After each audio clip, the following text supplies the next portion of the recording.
Ito pong lugar na ito, tindahan po siya ng buko. Ito po, makikita nyo.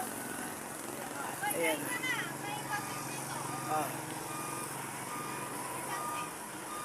Ito po, ngayon, kung gusto niyo naman, meron din silang nyog.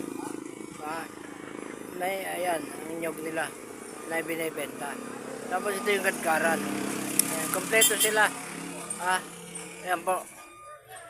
Andito sila sa highway. Ito. Ayan, kompleto, may lalagyan. Yan pong daan na yan, galing po ng Aguilar. Makikita nyo, sa highway sila.